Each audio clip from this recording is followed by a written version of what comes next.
Eagle Masonry and Installation. It's right there in the name. Eagle is your one-stop shop for block, stone, or brickwork, monument signs, and outdoor kitchens and fireplaces. Eagle also offers the finest craftsmanship and insulation, including fiberglass or spray foam insulation, and of course, insulation removal. Philip Love and his team have years of experience, bringing the region the best in masonry and insulation services. For more information and a quote, visit insulatewitheagle.com or call 256-755-1556. Eagle saves you time. Eagle saves you money.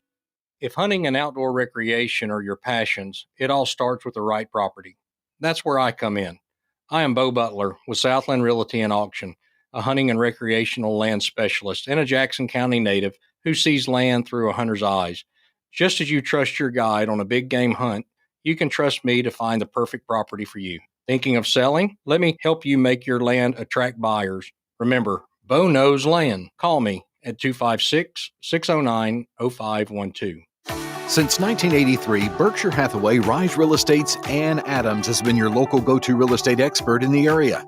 As a buyer, you can trust Ann's in-depth knowledge of the local housing market to narrow available properties down to those you'll be interested in, saving you time when shopping for a new home. When you're ready to sell, Ann's expert negotiation skills will ensure you get a fair price and hassle-free experience. Call Ann Adams today at 256-337-2625 or email annadamsrise@gmail.com. Tom Abraham here for my friends at Your Home Window Company. When it comes to replacement windows, exterior doors, or new window screens, Your Home Window is the answer anywhere in Huntsville, Athens, Decatur, or Hartselle. Your Home Window windows and doors are made here in the USA and come with a lifetime warranty. When replacing those old windows or doors, Your Home Window has the solution for you. In-home estimates are always free and financing is available. Learn more at yourhomewindow.com and see clearly with Your Home Window. Visit yourhomewindow.com to make an appointment today. In the Army National Guard, soldiers serve part-time and close to home. My community means everything to me. It helped shape me into who I am today and is where I choose to raise my own family. That's why I joined the Army National Guard. I'm proud of where I'm from, and as a soldier, I get to give back to the people that helped me succeed. The education benefits I got from serving helped me get my degree and jumpstart my career. The training and leadership skills I've gained from the Army National Guard help me every day when I teach young people, help my neighbors, and look out for my community. I know that when my neighbors need us the most, my fellow soldiers and I will be ready. My family loves it here, and my part-time service means we get to stay here. Serve part-time in the community you live in as a proud member of the Army National Guard. Talk to your local recruiter or visit nationalguard.com. Sponsored by the Alabama Army National Guard, aired by the Alabama Broadcasters Association and this station.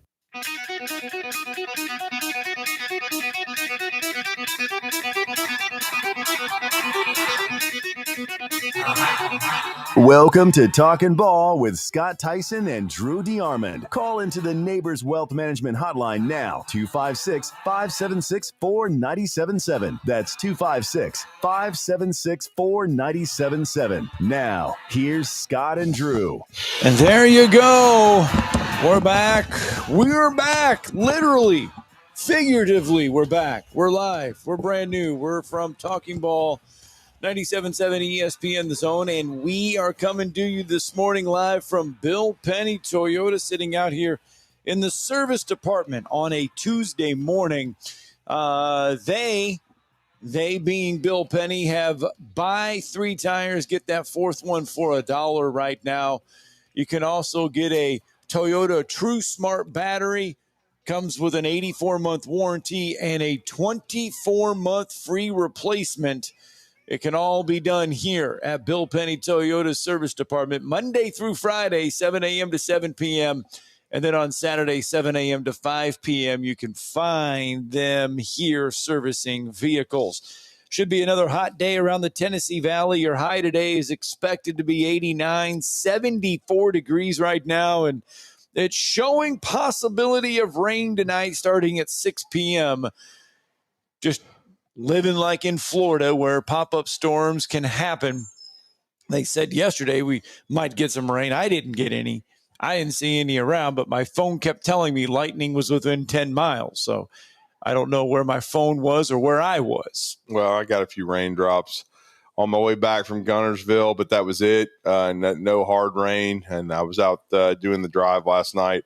with Wes still being out, and Steve and I were at the new Jeffersons over at off Winchester Road. So it didn't rain on us last night, so we didn't get any rain. We'll see. But yeah, you're right. It's supposed to be a scorcher. There's no doubt. But just I'll give a warning to everybody. If you want to drink over at the Circle K on University, you can forget it, because ain't no air conditioning working, no refrigeration working, and Circle K on University. Yeah, and every drink's out. So where is that one at? Where is it at on University? Used to be Mapco. It's on the very end. Oh, next to the it's right former there. end zone building that got torn down. Yep. So there's nothing cold except for these. And what is that? And that's a freeze, and they don't have any tops. So, what flavor? It's an orange. Okay. So all right, orange cream there. Got one of those for 79 cents. That's about the only thing working. So I think they might have coffee, but like you need coffee on a freaking 90-degree day. Yeah, no. 46 days. 4 hours, 56 minutes, and 49 seconds from the start of the college football season. And I'm going to say we're a couple hours, maybe not even a couple hours away from the start of the college football talking season. And when I mean that, I mean media days getting underway. Yep. The Big 12 media days will get underway this morning. They're going to be in Texas. They get underway this morning. And not Vegas? Not Vegas. Everybody seems to be wanting to go to Vegas. That's Big 10. They're going to be in Frisco, Texas, is the Big 12. They're in Frisco at the Star. I believe it's the Star. Well, Jerry's place. They've got at least two of them, I thought, in Vegas. I think the Big 10 is there, and the Pac-12, I believe, is in Vegas. Whatever the Pac-12 is with Texas State, yeah. Yes. But anyway, the Big 12 gets started today, and I got to and I started reading about it, and I was like, wow, national championship, probably not for the Big 12, but there are some headlines surrounding the Big 12 that you're just kind of like, I kind of slept on and forgot. Number one is Rich Rodriguez making his return to West Virginia. Remember, leaves Jack State, goes to West Virginia. He's back home. Where he never should have left because he made a stupid move and went to Michigan. It was like oil and water, and it didn't fit. And, his wife, got cold feet and he didn't go to Alabama. That was probably a good thing, too, for him. But he ended up at Arizona, took a detour there. That didn't work out. And he goes to Ole Miss as offensive coordinator for a year. But he ends up at Jack State, did a great job. And who would have thought? I never really went through my mind that he would very likely end his career back home at West Virginia. Yeah. But that's what it looks like. Man, now the question he did a great job first time around. Can he do the same thing? Because he got Pat White out of Alabama. He got Noel Devine. He got a lot of really good players. So yeah, can he duplicate the success of West Virginia that he had the first time? Look, there ain't no Texas and Oklahoma there, so it's not going to take him long, in my opinion, to recruit well and move up the ladder there and put himself in position to get into the college football playoff and lose 65-42. And then I forgot about this one. Yeah. Because Gus Malzahn left Central Florida. He did before he could get fired. Scott Frost is back there as head coach at Central Florida. Another case that probably never should have left. And so what's so funny is he coached that unbeaten UCF team that beat the Auburn team in 2017 that didn't care. Right. And he used that platform to go to Nebraska, which everybody, including myself, thought would be a perfect fit. Yes. Now, I didn't go as far as Tim Brandblow, who said he was going to be the next Nick Saban and he was going to win like 3 national championships. But that's about as smart as when Cole Kubelik said that Dan Mullen was going to win the national championship at Florida. So that didn't work either. But in Cole's defense, I would have thought. Is there a defense? I would have thought Dan Mullen would have done better at Florida. But here's the thing. He didn't like to recruit. Right. And he didn't. And he did a really nice job at Mississippi State, but their expectations are different than Florida. Their expectations are 7-8 wins. You can't recruit at that same level and not work at it at Florida. And he didn't work at it, and he ended up falling on his face. And now, as revisionist history would have it, he's in his first year at UNLV, and can they pay him? Yeah, that's the question there. And UNLV, I forget. I mean, they spurned the Pac-12. I think they got invited to the Pac-12, and I think they turned it down. I think they stayed wherever the hell they are, Mountain West, I think, or something like that. I think they stayed. They got asked to join the Big because I honestly thought they would. Yes, they would be a natural fit for the Pac-12. But I will say this: all these schools that did join the Pac-12, do they have it in writing that they're actually getting paid? Yes, I believe because of their television rights, their television deals, they're going to get around $15 million each. Well, that's $9 million less than they were trying to get with all this streaming crap. So no wonder UNLV didn't go. Oh, in other words, what you're telling me, it's the Pac-12 light. It's the Pac-12 light. Yes. I mean, think about it. I mean, it is. Big Ten teams get $100 million. SEC teams get 75, and the vaunted Pac-12 gets $15 million a team. That's what happens when you have the state of California involved and a bunch of West Coast Democrats. The other thing to keep an eye on with the Big 12 Media Days, which, by the way, is only 2 days. They do it today and they do it tomorrow. It's not a drawn-out process.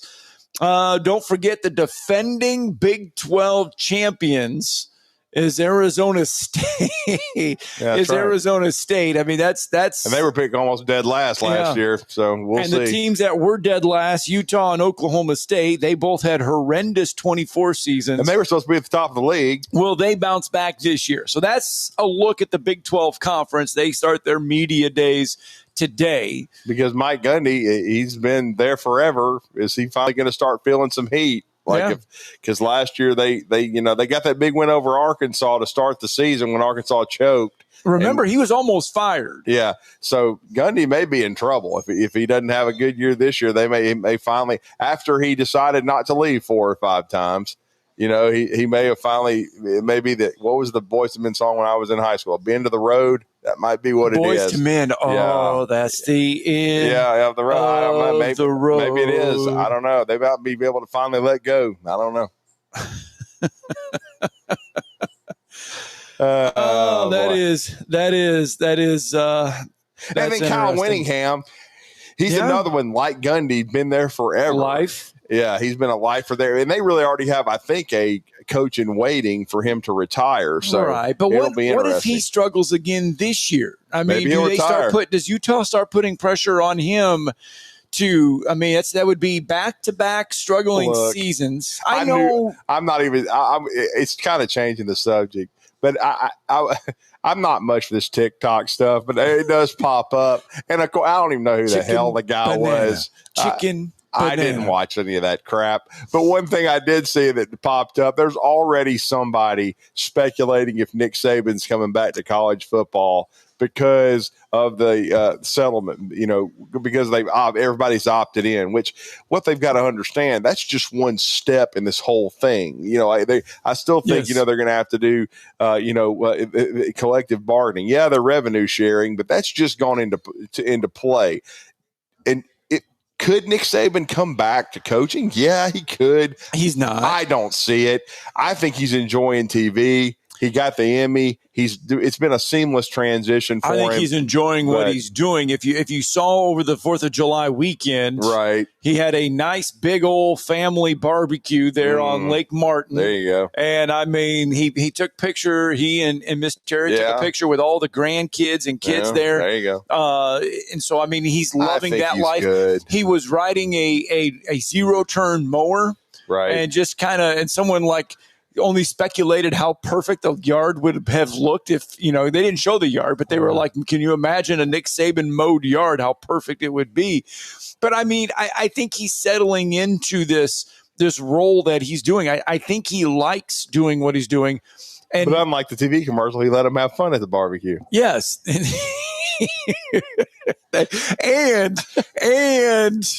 And they could stay a little bit longer, and there was no check-in time. Yeah, and there wasn't 3 o'clock. You could flush the toilet. Yes, all that kind of stuff. But and if you looked and he was in the pool, it wasn't awkward. I mean, he was supposed to be there. By the way, our VRBO that we have in Atlanta has a hot tub. By the way, the no pool but a hot tub has a hot tub. I believe it has a hot tub. Okay. We had a pool last year. I just checked. We had a pool last year in Texas. This year, I think we have. I was talking to Molton, and They haven't announced anything yet, but he's thinking it's going to be like a three location rotation with SEC Media Days. Now it's going to be Atlanta, Nashville, and back to Fort Worth. That was what last year was pretty much announced. That's what Greg Sankey hinted in his opening thing was that he did say there is one rumor about New Orleans, which would be interesting. New Orleans would be fun. Yeah, it would be. That would be an interesting one. See, I could take you to the casino in New Orleans, and we could put some money down right there at Harris. I'm not freaking blowing my money on a casino. I've blown it on enough stuff. Actually, that they could. Oh, there's some good food down there. Oh, the spectacular! Oh, and by the way, shout out to Be Rich. That was once again a spectacular barbecue. I'm still getting feedback on that. And even 2 days later, when I ate the rest of the ribs and all the stuff that I took home, it was outstanding. And by the way, I did go buy me some hot honey. Did you really? Yes. And I'll say this too. Fantastic on chicken wings too. Oh my gosh. So B Rich got me started on hot honey now because no. I figured he did because you took more food than I did, and I took some. Oh, it was gone. I did tell my wife though. I did Steeler say, Mike, great cornbread.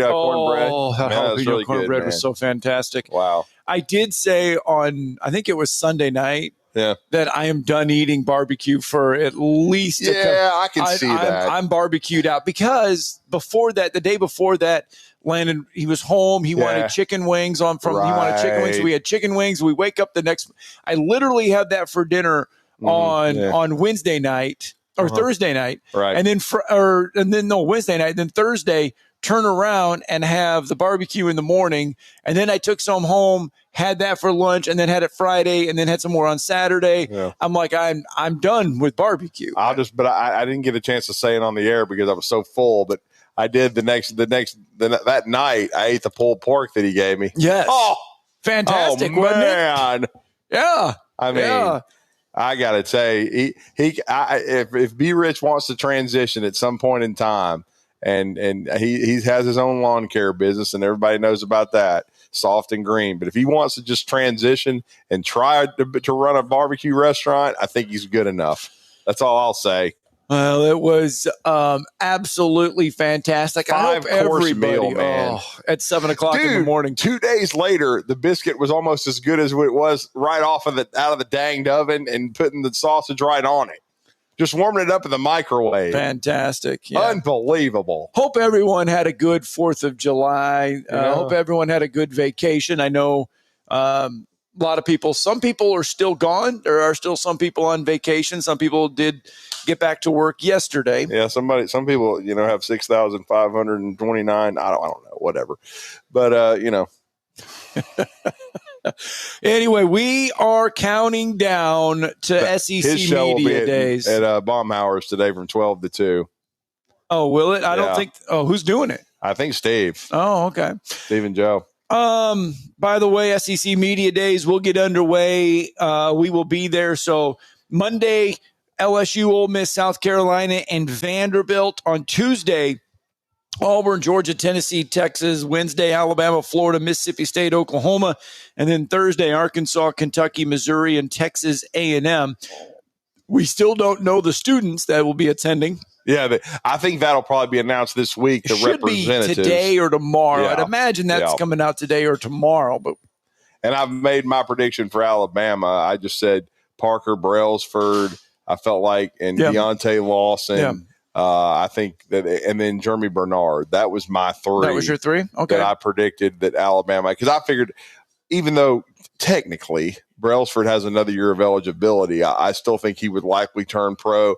And we know Deontay and Jeremy are both seniors and were leaders a year ago. Right. And that just, to me, makes a lot of sense that I think those 3 will represent the University of Alabama. And we'll see if that comes to fruition either today or tomorrow.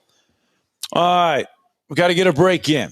When we come back, there was an interesting article about the worst college football hires in the last decade for college football. The worst hires in college football over the last decade. And there was a tie atop. There was a tie. We'll explain who sat atop the worst hires in college football over the last decade next.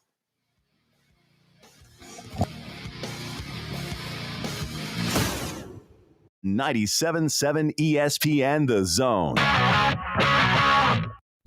The Braves roll into the 2025 season with a singular focus. Bring home the division title and remind the league what Atlanta is all about. Swung on, driven to left center field and deep. That baby's out of here. Austin Riley. 3-0 to Olsen, and he powers one.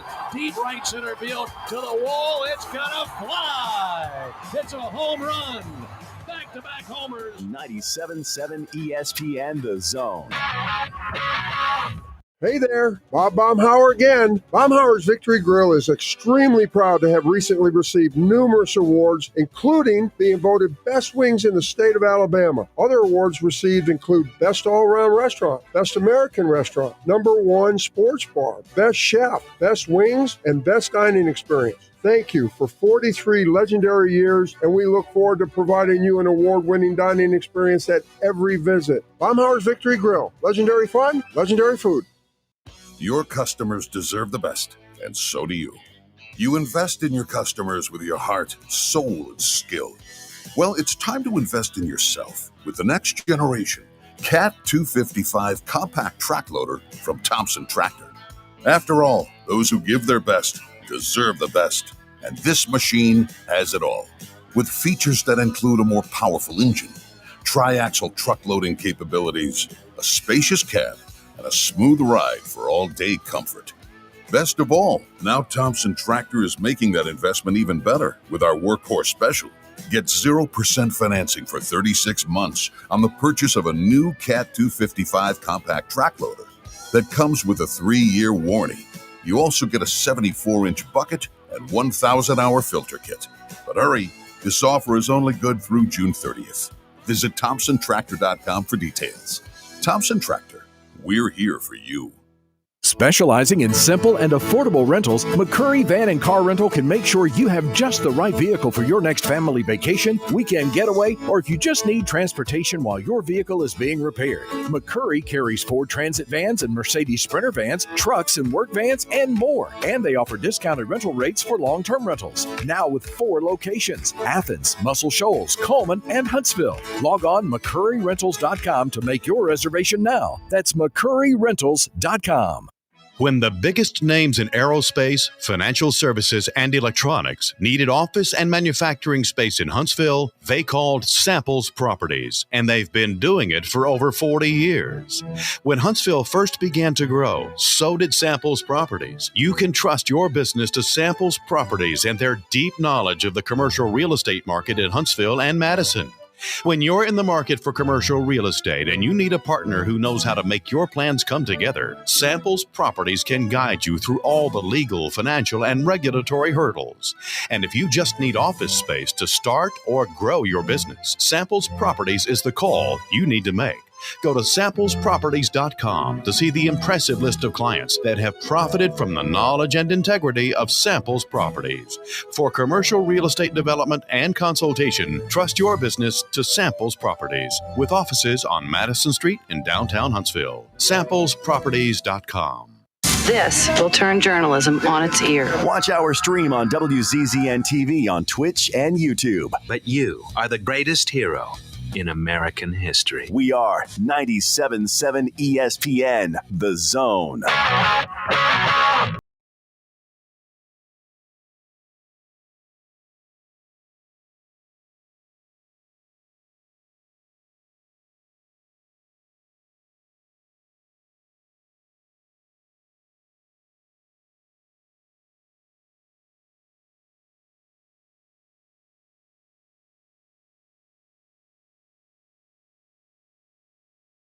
All 97.7 ESPN The Zone. Scott Tyson, Drew DeArmond, welcome back in. 6,530. Oh, at this point, it's 7,530. It just keeps going up. Anyway, 256-576-4977. Welcome back into the program on a Tuesday morning. That's right, we're back. We didn't do anything yesterday. We took the day off. Yesterday, but because I woke up at 10 o'clock, Scott. I didn't really get up until 10. God, I got up at 6:30 yesterday. And our loyal listener, Brandon, he listens every day. He's like, phone's broke. And I said, hey, man, it was the best of. He goes, yeah, I figured that out after a few minutes. Yeah. I was like, I still got up at 6:30 or whatever. And I was like, but I was fine, though. I mean, it felt like I slept in, though, even though. No, I really did. I mean, it was an hour and a half extra, but still, I mean, it was like I still got up and. I was with the family in Guntersville, so I just slept in, Just take it easy. Yeah. And so that's good. And he had sent a text. I just wasn't awake. And so I was like, oh, there you go. But Brandon, he's such one of our most loyal listeners. He figured it out. We got a chance people had a chance to hear from the great Denver Jones again. And it was, appreciate John putting that together. And we had us the best of, and now we're back. So John Talty. Yeah, who is a good friend of this program. We've had him on the show, and I imagine he'll be at SEC Media Days. Oh, no doubt. Next week. He put a list together, the top 25 worst hire football coaches over the last decade. Bryan Harsin, how high is it? And he took into account, did the hire make sense in the first place? Right. Did the coach's predecessor have success? Does the program have the resources to win, and why didn't it work? Those were some of the reasons why. Okay. Number 25 on this list was Mike Loxley when he was at New Mexico. Oh, it was bad. I mean, it went He went 2-26 at New Mexico. Yeah, it was horrendously bad. He ended up in Alabama after that, though, right? After the New Mexico hire, ends up at Alabama. He went through the car wash with Saban. Yep. Number 23, Mike Riley at Nebraska. Oh, yeah, that was kind of weird. Number 22 on this list was Jeff Collins at Georgia Tech. I was a little surprised it didn't go somewhat better. Right. But he put Charlie Strong at number 20 from the Texas list for when he was coaching Texas. Yeah, that was another Texas screw up. Number 19, Bryan Harsin.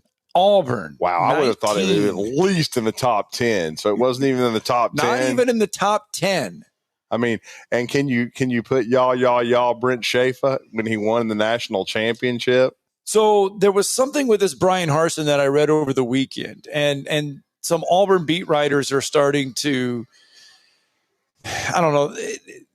There seems to be a little unrest there with Hugh Freeze because of the recruiting. It's not going well, and so again, I think a lot of it's got to win. But again, yes, there seems to be some sort of disconnect right now. But they're saying it's time to stop blaming Bryan Harsin. Oh no, Paul Feinbaum actually said it last week and over the weekend that it's time to stop blaming Bryan Harsin for all the shortcomings and everything else with Auburn. Oh, I would agree with that. It's time to stop blaming this bad hire, and number 19, according to John Talty, and put onus and quit giving Hugh Freeze a pass for the past and start holding him and putting his feet to the fire. Yeah, I mean, that's why I think he's got to win. That's what I think their recruiting will turn around if he wins. I think a lot of it is the first 2 years have been underwhelming with the results on the field. The recruiting has been good. They've put 2 top 10 classes on the field, right, but the wins haven't been there. And then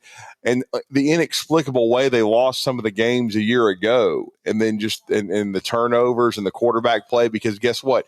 Hugh Freeze is supposed to be a quarterback guy. He's really not. He's really a Gus Malzahn and a Lane Kiffin and a play caller.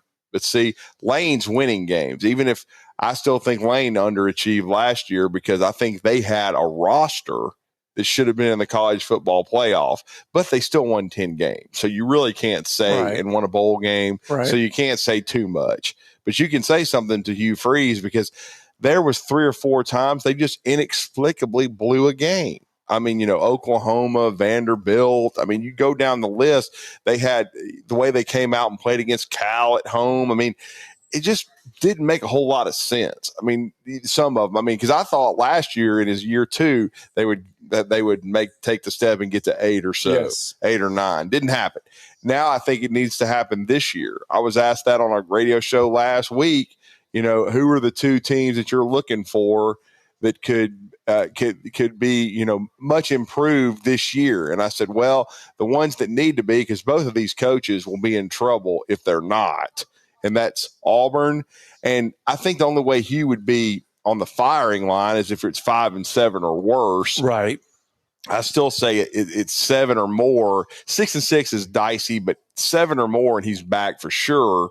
But it's kind of funny because they play, I think 4th or 5th week of the season, and it's Brent Venables. Yes. I think Oklahoma should be better, but that game's in Norman, and that's going to be a really interesting game. It will be. So, and Auburn lately has not been good on the road, but then last year, just some inexplicable losses at home that you wouldn't expect. Yes. And so a lot of that was the quarterback play. And the that is supposed to be Hugh's deal. Play. Yes. And that's what everybody was, because he continued to kind of throw the QB under the bus last year some.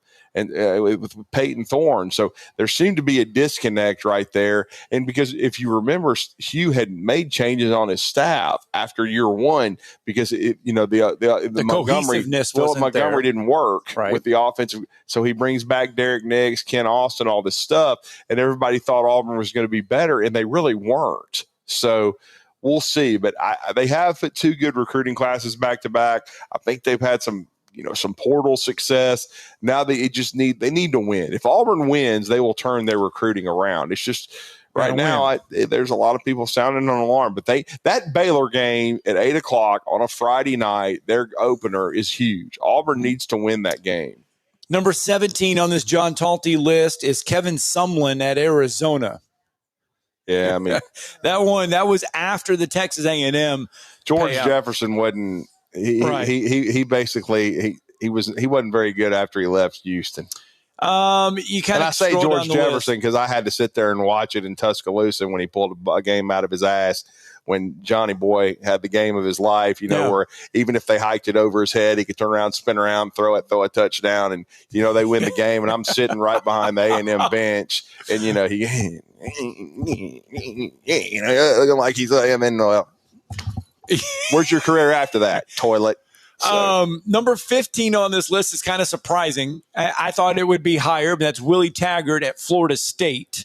His 9-12 record with the Seminoles did not go very well. You kind of go up the list a little bit. Number 10, now we're inside the top 10. Derek Dooley at Tennessee, 15-21. We should have had Dooley ready from the Andy Griffith show for that. You know what I'm saying? But Derek Dooley, Willie Taggart's tenure at Florida State to me. So wait a minute, worse. I thought you said is Dooley? You said 21 or no? Dooley, Dooley is number 10 on this list. Okay, Taggart was number 17. Nobody will ever wear orange 15. pants again as a coach. After Doolander got away with that. Number 8 on this list, Les Miles, his tenure at Kansas, where he's 3-18. Well, that was pretty bad. I mean, yeah. Number 7, Jeremy Pruitt, Tennessee. Well, you knew it'd be up there. Sponsored by McDonald's. So number 6 is Ty Willingham at Washington. That was bad. Number 5, Charlie Weiss in Kansas. Well, Kansas is on this list a few times. Why aren't they talking about Charlie at Notre Dame? Because that turned and went horrendously bad. Number 4, we give a crap a lot. Chad Morris, Arkansas. 4-18. Number 4. He is number 4 on the worst tire list over the first number 1. No. Number 3 is so bad. Ellis Johnson. Oh, yeah. Southern Miss. When he went 0 for 12. Yeah. And number 1, it's a tie atop the list. Wow. Both coaches, 0 records. Mike Price, that's one of them. Mike Price at Alabama. Of course, he never did coach a game. Never coached a game. Yeah. And then Michael Haywood at Pittsburgh. Michael Haywood at Pittsburgh. So we all know the Mike Price debacle. What happened with Michael Haywood? I don't even remember this. He made the jump from Miami of Ohio to Pittsburgh, but he only lasted a few weeks. He was arrested and charged with a felony domestic violence charge. When was this? That would have been I need to look at the year. I don't even remember it. That's why I'm saying. Yeah. Todd Graham then he missed the cut from his time at Hawaii, lasted a single season as Haywood's replacement at Pittsburgh. before going to Arizona State. So interesting. I just was thinking that had been Todd Graham's. He had gone directly there. I didn't realize that there had been a hiccup with a guy that got hired and then fired before he ever coached a game. I forgot all about that, honestly. So I'd never going to forget it's rolling, baby. Would have been 2011 because he left in Miami, Ohio in 2010. Wow. And then from 16 to 18, he resurfaced as the Texas Southern head coach in the SWAC conference. Oh, gotcha. Yeah. He was initially hired as the Pitt's head coach in December of 2010, but was fired shortly thereafter following that domestic violence charge. And then Todd Graham went there. Yep. Interesting. Yep. And then he left after 1 year to go to Arizona State and flop. Mm-hmm. Sure did. But those are your worst hires, according to John Talty, over the last decade. Well, I can't argue with Mike Price. It was an unmitigated disaster. I mean, when you end up on the front of Sports Illustrated because your coach is in a strip joint, it ain't good, bro. I mean, come on. I mean, people give Hugh Freeze crap for recruiting on the golf course. And if you talk to people, and I didn't go that year, but if you talk to people about what a disaster the A-Day game was. I was there. And he was throwing sugar packets at everybody. Did you catch a sugar packet? No, I was on the sidelines shooting that game. Yeah. And the lack of offense was bad. Well, and by it was one just side. like, I mean, it was 47-0. It still sounded like the weirdest. I didn't go, but just reading about it, it just sounded like just a waste of complete time. I mean, Well, his only time on the sidelines inside Bryant-Denny Stadium. And don't forget, he resurfaced without glasses, and I guess he got laser surgery when he was at UTEP. That's right. He did resurface as a head coach at UTEP. Didn't go well, but But you know what, though? It's kind of funny because you think about you think about what might have been. You can do the what might have been. Think about if the Mike Price tenure actually had gotten off the ground. If he had come and stayed and coached, ended up being the coach. Think about this. Think about if the Boosters had gotten their way at Auburn and Kevin Steele would have been promoted from defensive coordinator to head coach, because that was what the Boosters wanted. Remember, they didn't want Brian Harsin. They wanted got Kevin a funny Steele. feeling that Steele would already be done too. As far as I don't know that would have gone very well at Auburn either, because he certainly his 1 year at Alabama which I think has finished his career. I don't think he's going to coach again. Did not go as swimmingly at all, and he signed a 3-year contract and didn't serve it out. So, he kind of went out with Nick Saban, so to speak, and really didn't even call the defenses his last year there. So, hope he's doing well. But again, he just ended in a little bit of a strange fashion for Kevin Steele as well. It's going to break him. 7:35 here on a Tuesday morning. Talking Ball, 97.7 ESPN The Zone.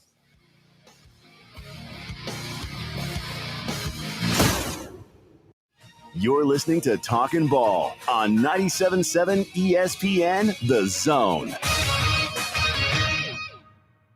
The company is Eagle Masonry and Insulation, but did you know they're also Eagle Landscaping and Dirt Work? Eagle can take care of all your landscaping needs, including irrigation, sod work, and planting, both plants and trees. On the dirt work side, Eagle can grade and build your pads, haul dirt in or out, and even do erosion control. Philip Love and his team can do it all for you. The website is the same, insulatewitheagle.com, as is the phone number, 256-755-1556. Give them a call and see what Eagle can do for you. Eagle saves you time. Eagle saves you money. This is Steve Moulton for Tellini's Italiano. Tellini's Italiano is located right in front of the Walmart, right off of University, behind the McDonald's. More or less catty corner from Topgolf. It's one of my favorite places to go to, and if you go there, you know what I'm talking about. If you haven't, you need to try the baked spaghetti, add a meatball. Also try the baked ziti with meat sauce, add sausage. You'll thank me. Save room for some pizzas and paninis as well. And don't forget about dessert as well. The best cheesecake I have had here in North Alabama is at Tellini's Italiano. Find out for yourself today That's Tellini's Italiano, right off of University Drive in front of the Walmart. Located online at Tellinis.com. That's TELLINIS.com. Let's get some Tellinis tonight. John Abraham here for Bobcat of Huntsville. Right now till the end of June, you can get 0% financing on the world-famous line of Bobcat skid steers, excavators, mowers, and tractors. Need attachments? They got them. And did I mention 0% as in nada? No financing charge for 48 months. It's like free money. Visit the brand new Bobcat of Huntsville in their tremendous new facilities on Highway 20 in Madison, right next to Redstone Harley-Davidson. If hunting and outdoor recreation are your passions, it all starts with the right property. That's where I come in. I am Bo Butler with Southland Realty and Auction, a hunting and recreational land specialist and a Jackson County native who sees land through a hunter's eyes. Just as you trust your guide on a big game hunt, you can trust me to find the perfect property for you. Thinking of selling? Let me help you make your land attract buyers. Remember, Bo knows land. Call me at 256-609-0512. You've got to experience Toyotathon at Bill Penney Toyota. They've got the selection with over 700 new Toyotas to choose from. And they've got the extras with Bill Penney perks and a 10-year unlimited warranty. So get on over to Bill Penney Toyota today and experience Toyotathon. Bill Penney Toyota in Huntsville and online at BillPenneyToyota.com. Bill Penney's Toyota 10-year unlimited warranty is valid through the 10th year of ownership. Valid on new vehicles only. See dealer for details. I'm Jeff Jr., founder and CEO of Trajan Wealth. I was born and raised in northern Wisconsin by both my father, who owned a small 10-lane bowling alley, and my mother, who was a nurse, who did her best caring for everyone in our small town. My parents stressed with me that if you were going to do anything, it needed to be done right or not done at all. I later joined the Marine Corps, where additional values were instilled. Values like honor, courage, and commitment. The motto of the Marine Corps, Semper Fi, which means always faithful. The best part of Trajan Wealth? Our 100-plus employees who also embrace the exact same values. If your current financial advisor is more interested in selling you something or is more loyal to their own financial gain than yours, give us a call for a second opinion. We would be honored to hear from you. Call Trajan today, 256-208-9000. That's 256-208-9000. Advisory services offered through Trajan Wealth LLC, an SEC-registered investment advisor. Talking Ball with Scott Tyson and Drew DeArmond. Weekday mornings beginning at 7 a.m. Only on 97.7 ESPN and the 97.7 ESPN The Zone app.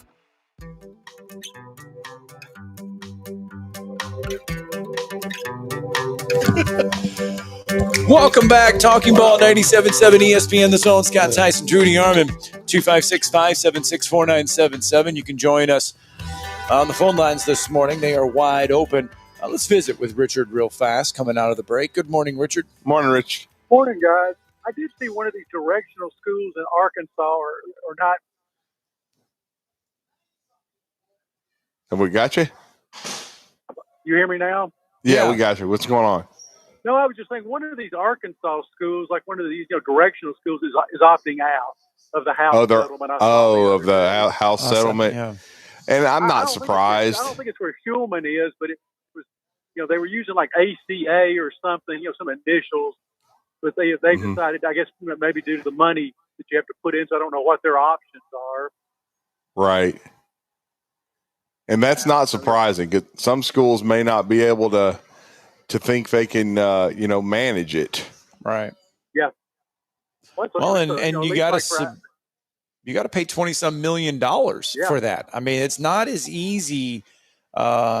It's not an easy thing to have to do. If you opt into this, you're committing to a lot of financial money, and there's a lot of, I guess you could say, power. There's a lot of Group of Five schools. Jack State. Because think about this: Jack State, North Alabama, UAB, South Alabama, Troy. They all have to decide whether or not they're opting in. So, I mean, think about the financial list institutions, or think about the financial commitments those schools have to make when they opt in. one thing too is you got back money too, because I think they're paying all these former, it's like for so many years, I guess if you played, I don't know if it's just football or it could be swimming, I don't know, but part of the settlement is payments to these old guys, that played years ago too. So I don't know where that's coming from. There's like millions and millions going to those guys, because they weren't able to earn anything because of the idiots of the NCAA. And that goes and that went back to 2016, right, Richard? I'm not sure on the date. I just know there was a lot of money, and I'm not sure, if the schools are having to, do a fund for that too. But like I said, because the $20 million is more current. It's what you're going to pay out. Correct. Currently. But like I said, they had back, money because they lost, I don't know if they lost the lawsuit, but they would have lost, if they finally realized. One question, and you guys can kind of ask around at media days, and you got so many, I'm on X all the time, and you don't know who knows what they're talking about or not. But I saw where, this week 0 football games, the games would not have to be approved anymore. Oh, I had not heard of that. And I was just wondering what some of these coaches, or people kind of thought about that, if they didn't have to be approved. Because, like last year, most teams had 2 off weeks. Mm-hmm, right. That's correct. Out, and you get, you start up, but you get another week to heal somewhere during the season. I was just kind of wondering what people, outside, like around here, it would be the heat. But I mean, if you're starting a week before Labor Day, would be the heat. But I was just wondering how many people, schools would be interested in playing that, earlier week. And and like most of your, colleges in the South are in session already. Mm-hmm. Right. People like UCLA are on quarters where they don't start until like September 20th. But I think most of your Southern schools are semesters, so they're in school. Right. And I was just kind of wondering, who would be interested or not. So. Right. So so where are you guys staying around Atlanta? Maybe you'll get some good traffic over there having to get in. Yeah, we are close to Piedmont Park. Okay. Is where we're going to be. No, man. Okay, you won't have hardly any traffic at all then. Yeah. So, what is your restaurant recommendation for Atlanta, Richard? I've been gone so long, so Gotcha. I've been gone, a long time. But I used to actually the kind of area I worked in my first job there. I was, within a few blocks of Piedmont Park there back in the 80s. But it was like I was talking to you guys the other day. It was easy to get down to the Braves game from there, though. That's one nice thing. Right. You could get even on lunch, because those days you didn't have all the Ticketmaster stuff, so you could go down and buy, like you're going to the game that night. You could go down a day early and go buy tickets. I could get to the stadium and back in my lunch hour, pretty easily, and buy 5 or 10 tickets for folks from the office going from that area. Yeah. So that was one nice thing. But wherever the meeting is, you guys won't have much of a drive at all. And you're not far from the varsity there, so you can get a good meal at the varsity. There you go. I don't know about that one. I wouldn't say good. Scott, get a meal. Scott, not a fan of the varsity. No, I've been a couple times. I am, but it is not something. It is not something that you eat and think of good meal. I mean, you're going to get a meal, and you're going to be feeling once in a blue moon, and you're going to be feeling it for a few hours afterwards. Yeah, that's tough. Yes, I guess you would say a unique meal, maybe. Yes, one of these things. I've still never had the orange drink that they always talk about. Even though I had an orange freeze this morning. That's the only thing frozen at Circle K. Yeah, like I said, so you won't be too far from the varsity in there, and we're kind of almost on your way going to and from the hotel, so it won't be to where the meetings are. Well, heck, Richard, I was dog sitting this weekend, and I could actually watch the Braves, and it was like watching the bad news Braves from that era. I was going to say, you wouldn't have a hard time getting tickets for the Braves now, would you? Oh, Lord. It was horrendous. Yeah, they lost again. Yeah. Got swept by the Orioles. All right, Richard. See you guys later. Thanks. All right, let's slip in one more real fast before we get to our next break. Ryan is with us. Good morning, Ryan. Morning, Ryan. Hey, good morning. I haven't called in a few months, but I just wanted to follow up on I'm finally paying attention, to recruiting news for Alabama football. It's getting close again, and it's like, holy crap, we went from like 40-something to 6-something. It's going pretty well. So just two things on that front. One, obviously is, good old Daddy Nick. Is he sort of chipping into that behind the scenes with his local office and getting a little involved? And then two, seems like there's even prospects for getting another one or two more 5-stars, including a running back. So what do you think about those 2 points? Well, Derek Cooper's the running back. We'll see. They've already got 2 backs in the class, and one of them being a 5-star with Xavier Crowell. And he's a really good, who has a chance to be a great player. Cooper is, really good friends with Jariah Edwards, who's another 5-star that committed to Alabama, the last 5-star on July the 5th from St. Francis Academy in Baltimore, Maryland. So we'll see. He's claiming that Cooper wants to come with him, but Miami's heavily involved with Derek Cooper. I mean, he's made the rounds on the official visits and things of that nature. Now, he's versatile. He could play running back, receiver, even DB. But Alabama has, and you talked about it, Ryan, making this huge jump since mid-June. They've almost, if you look at their class, I think they have 18 commitments right now. I would say it looks like I've said 22 to 23 max, and they had a board and how many they wanted at each spot. And really, wide receiver-wise, they got 3. I think they were good with that. They got 2 running backs. They've done a good job with DBs as well. So, but of course, Cooper's so good, you would take him in a heartbeat. But I'll just have to believe it when I see it, because a lot of people have been having him pegged to go to Miami. But we'll see. Certainly, Alabama wouldn't turn a talent like that down. I think they certainly want another offensive tackle. We'll see if Wilson Zaire, and then we'll ask about Bryan Mathews about him here in a few minutes. I think because his brother went to Auburn, Killian did, and so he's got Auburn and Alabama both in the mix with Florida State in his final 3. So I think Alabama would like to add another offensive tackle. I think they, Taden Kawa, the QB from Orem, Utah, he'd be at Honolulu. They'd like to add a second quarterback, and I think he is going to come to Alabama. You just said Derek Cooper, so we'll see there. But I think Alabama kind of knows, who they've got in the mix for those final few spots, and we'll see. And then they'd like to get another defensive lineman or two. Anthony Tank Jones from St. Paul's in Mobile. He hasn't announced yet quite where he's going to go, but he's got a final 3 of Alabama, Texas A&M, and Oregon. It's really, I think, Alabama or Texas A&M. And then, of course, they're also involved with Elijah Golden. And then we saw the interesting deal with the Thomas Ashworth, our friend from mail.com, reported at Thompson High School, is they got to transfer a 4-star defensive lineman who got to figure out how to pronounce his name. It's a Samoan name, but he has he was a former Oregon commitment who is now moving across the United States. Scott Tyson's son has gone from Alabama to Oregon to run track. Well, this kid's coming for his senior year from the state of Oregon to play football at Thompson. So there you go. That's going to be a shock. I'm just going to let you know. But he's a defensive tackle. So I know it's going to be a shock, though. That'd be a guy that maybe Alabama would show some interest in now. We'll see, because if they don't get, Elijah Golden, and then they're battling for Anthony Tank Jones, that's another name to watch, I think, when you talk about Alabama and trying to finish out their defensive line class. All right, Ryan, hate to do it to you, buddy, but we are up against a break here.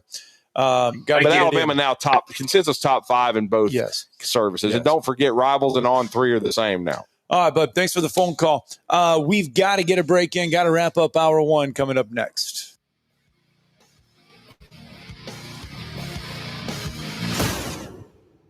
You're listening to Talkin' Ball on 97.7 ESPN The Zone. Your Fox 54 weather brought to you by Tellini's Italiano.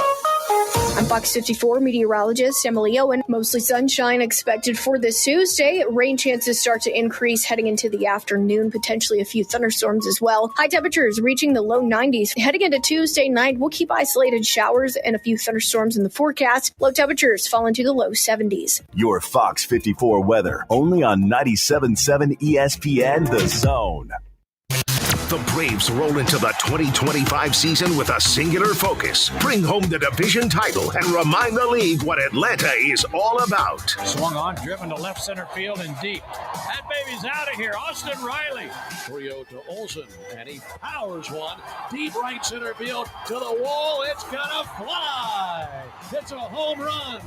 Back-to-back homers. 97.7 ESPN The Zone. Tom Luganville here for my friends at Woody Anderson Ford. Bobby White and his team take great pride in their service department, and you can see it the moment you walk into those beautiful new service lanes. And just like a championship team, they all work together to make sure your experience is second to none, whether you drive a Ford or not. Also, check out the gold certified pre-owned inventory at Woody Anderson Ford for great deals every day. Stop by and see them at Jordan and Sparkman or at Woody Anderson of Madison on Hughes Road, or visit WoodyAndersonFord.com. Tom Abraham here for my friend Mike Owen at Owen Home Appliance Center. You know it's hot outside, so cool down with an upright or chest freezer in stock at Owen Home Appliance Center. And don't let those beverages get hot. Get an under-counter ice machine with a built-in pump for just $12.99. Or how about a fridge out by the pool or in the garage for extra cold drinks? You can get a scratch and dent 18 cubic foot refrigerator for just $3.49 while supplies last. Go to OwenAppliance.com to learn more. That's OwenAppliance.com. Normally, when you call a roofing company, all you hear is, you need a new roof. Not when you call Fleming Roofing and Restoration. Since 1965, the folks at Fleming have been focused on what you need, whether it's an easy repair or a full roof replacement, commercial or residential. And when it comes to storm damage, you want Fleming on your side. They know all the ins and outs of insurance claims and will guide you through the entire process. Log on FlemingHSV.com and book your free estimate today. Fleming Roofing and Restoration. We show up. Would you call a plumber for a root canal? The same goes for selling your timberland or farm. Choose someone who understands your property and can help you on the front end so you can capitalize on the back end. I am Bo Butler with Southland Realty and Auction. As a guide, I have put many hunters in position to take a shot. It's time for you to take your shot. Let's talk about putting you in position to sell your property.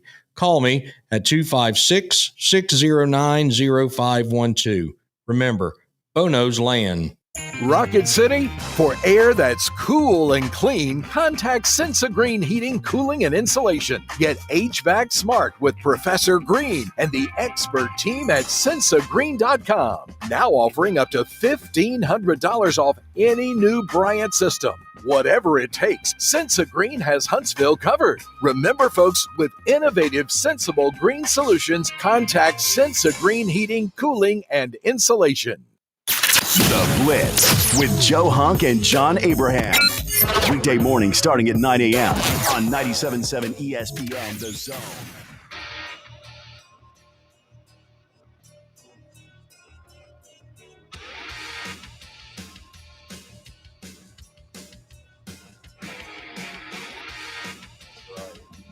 It's 186 miles. Welcome back in Talking Ball 97.7 ESPN The Zone. Scott Tyson, Drew DeArmond, and welcome back into the show. I'm sorry, I'm being distracted here. I am so sorry.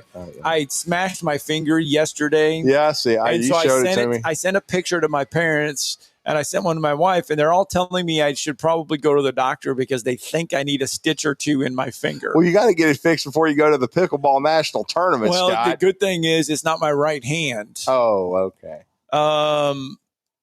So they're all telling me now that I need to go get a stitch in my finger. You want to be 100% because that's at the end of the month, right? It is the end of the month. Yeah. So are you gone that whole week? Yeah, I will leave on. I am leaving on the 28th. Okay. So I am leaving on the 28th. I just double check that. And I will not be back until the 4th. Yeah. Okay. So I will be gone that whole entire week from the 28th, 29th. Yes. Yeah, there you go. Yes. So we get back from Atlanta, and we will do a best of on the 18th, like we normally do. Yeah. And we will do a best of on the 18th, and then we will have we have our high school football media days on the 21st. Right. And then we will have shows the 22nd, 23rd, 24th, and 25th. That's why, folks, we will be here at Bill Penney Toyota today, and we are going to be here on Friday again as well. We're going to get 2 in this week. Yeah. So we're doing our schedule right now. Right. So. Yeah. That's good. So there we go. Anyway, 256-576-4977. This number to the phone lines. Bryan Mathews is going to join us at the top of the hour. And remember earlier in the hour, we were talking about the Brian Harsin being on the top 25 all-time worst hires in college football over the last decade. And a lot of people are saying, hey, it's about time we stop giving Hugh Freeze that free pass for trying to replace what Brian Harsin left and start putting his feet to the fire. Bryan Mathews will join us at the top of the hour, and we will check in on the recruiting sector with Auburn. Now, they did pick up some transfer portal guys, one big one from Texas A&M. Yeah, we'll talk about that, the safety. Yeah, but the recruiting front is still a little slow. Mm-hmm. And so we'll see how Bryan feels about it. Bryan is never shy of just saying, hey, look, this is the truth. We could ask him about the merger. I mean, they've had the big rivals and on-3 merger. But I mean, a lot of those guys at Auburn Live, they've been on this show and they've been around a long time. That a lot of these guys that have covered Auburn, they've covered Auburn, much like Bryan. Bryan's, a 25-year guy. So is Jason Caldwell. Of course, he's with Inside the Auburn Tigers / Auburn Undercover 24/7. But still, a lot of these guys have been in the business for a good while, and now they will be united. All right, let's get a break in. We got to get a break in because when we come back, Bryan Mathews, he's going to join us. We'll be able to see Bryan as well. Always good to see him. And got to get us some Uncle Keith's red sauce. Bryan Mathews next.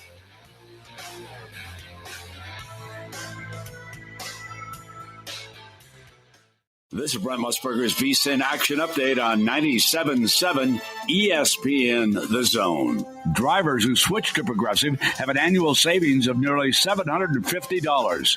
Progressive.com.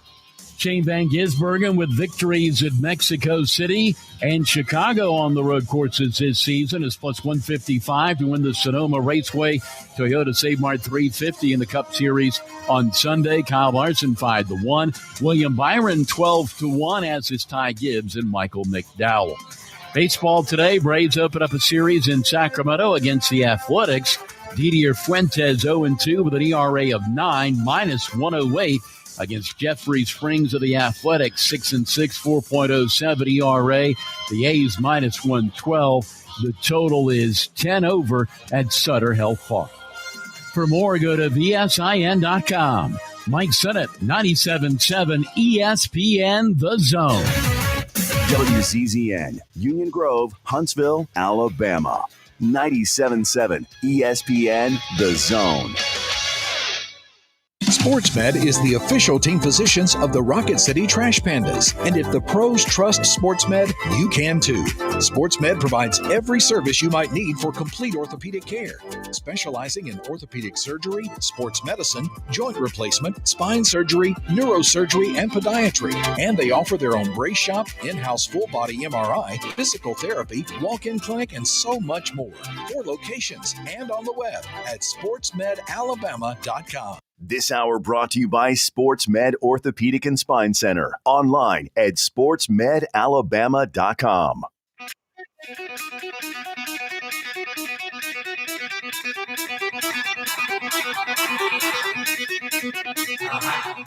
Welcome to Talkin' Ball with Scott Tyson and Drew DeArmond. Call into the Neighbors Wealth Management Hotline now, 256-576-4977. That's 256-576-4977. Now, here's Scott and Drew. SportsMed Orthopedic Surgery and Spine Center. They're dedicated to providing care that improves lives. They are helping us kick off hour number 2 here of Talking Ball, live from Bill Penney Toyota. You want to get a hold of SportsMed Orthopedic Surgery and Spine Center, 256-881-5151 to experience the SportsMed difference. They cannot help me with my finger. I'm going to have to go to a walk-in clinic or the emergency room, I think, to get that taken care of. Lord. But oh my gosh, it hurts. It was a 45-pound weight that got smashed on it in between a little metal thing. It just ripped. I think it took a big part of my finger with it. This sounds like when somebody cuts themselves on Chopped. Yeah, this is. It's throbbing pretty bad still. Anyway. They're dedicated to providing care that improves lives, the official medical providers for the UAH Chargers and the Rocket City Trash Pandas. The Auburn Tigers, we talked about it. We went over John Talty's list of the worst hires over the last decade, and Brian Harsin on that list. But then we kind of parlayed that into the fact that, everything that happened under Brian Harsin, let's end it. And let's figure out what's going on with Hugh Freeze, what's going on with this recruiting cycle. Why is Auburn not getting the recruits? Remember last week we talked about Hugh Freeze. We talked about it on Thursday, as a matter of fact, that Hugh Freeze and John Cohen on their latest ambush tour talked about the fact that, they don't have unlimited resources to go out and get all these guys. They're not going to be able to outbid some. But I have a feeling, though, that Auburn's financial situation is not like at the bottom of the SEC by any stretch of the imagination. Don't think it's at the top. I don't think it's in the bottom. But there's a lot of questions to unpack. A lot of those comments from last week, still kind of trying to unpack those. Well, win. That's what Auburn needs to do, and I think everything is going to be fine. But they just need to win football games, and we're going to talk about that and more with our good friend Bryan Mathews. And, of course, since 2001, he's covered the Auburn Tigers. And now they've had this merger with auburnsports.com and Auburn Live on 3, and they're all one and the same now. And this is basically a super site, I guess is the best way. What should I call it, Brian? Welcome back to the show. But you guys have now merged officially, and I guess your the recruiting side is Rivals, and your side now is on 3, I would guess.